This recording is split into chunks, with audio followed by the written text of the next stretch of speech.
Asian cup বাছাই পর্বের অন্যতম গুরুত্বপূর্ণ ম্যাচ ভারত বনাম বাংলাদেশ। আর এই ম্যাচের উত্তেজনা ইতিমধ্যেই চরমে পৌঁছেছে। বাংলাদেশ ফুটবল দল ইতিমধ্যেই শিলং পৌঁছে গেছে।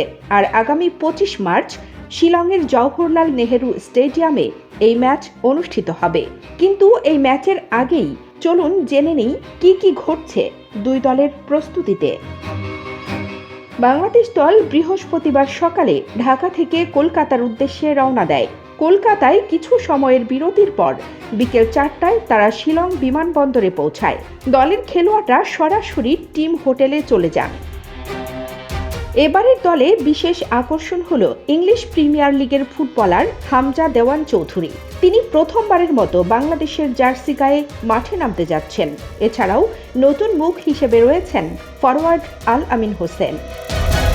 কিন্তু এখনও চূড়ান্ত স্কোয়াড ঠিক হয়নি। ২৪ জন খেলোয়াড়কে ভারত নিয়ে যাওয়া হয়েছে এবং ২৪ মার্চ ম্যানেজার মিটিংয়ের পর চূড়ান্ত স্কোয়াড ঘোষণা করা হবে। একজন খেলোয়াড়কে বাদ দিতে হবে। কে সেই দুর্ভাগা?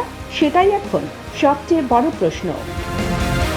অন্যদিকে ভারত ফুটবল দলও প্রস্তুতি শেষ করেছে। বাংলাদেশের মুখোমুখি হওয়ার আগে তারা মালদ্বীপকে ৩-০ গোলে হারিয়েছে। জয়ে ফিরেছে ভারত, কারণ এর আগে ১ বছরের বেশি সময় তারা কোনো ম্যাচ জিততে পারেনি। আর এই ম্যাচে ফিরেছেন ভারতের লেজেন্ড সুনীল ছেত্রী। ৪০ বছর বয়সেও তিনি মাঠে ঝড় তুলেছেন এবং গোলও করেছেন। বাংলাদেশের বিপক্ষে ম্যাচেও তিনি কি একই জাদু দেখাবেন, সেটাই দেখার অপেক্ষা। ভারতের জন্য মালদ্বীপের বিপক্ষে ম্যাচটি ছিল বাংলাদেশ ম্যাচের প্রস্তুতির মতো।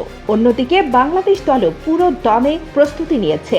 দুই দলেরই লক্ষ্য একটাই, এশিয়ান কাপ বাছাই পর্বে জয়লাভ করা। কিন্তু প্রশ্ন হলো, কে হবে এই লড়াইয়ের চূড়ান্ত বিজয়ী, বাংলাদেশ নাকি ভারত? ফুটবল ম্যাচ মানেই শুধু মাঠের খেলা নয়, মাঠের বাইরে ভক্তদের উন্মাদনাও কম গুরুত্বপূর্ণ নয়।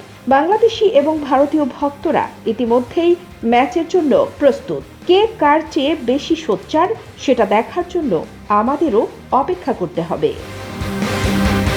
দর্শক, আগামী ২৫ মার্চ শিলংয়ের জওহরলাল নেহেরু স্টেডিয়ামে এই মহারণ অনুষ্ঠিত হবে। কে জিতবে কে হারবে সেটা সময়ই বলবে। কিন্তু এতটুকু বলতে পারি, এই ম্যাচ হবে রোমাঞ্চকর, উত্তেজনাপূর্ণ এবং অবিস্মরণীয়। তাই মিস করবেন না এই ম্যাচ।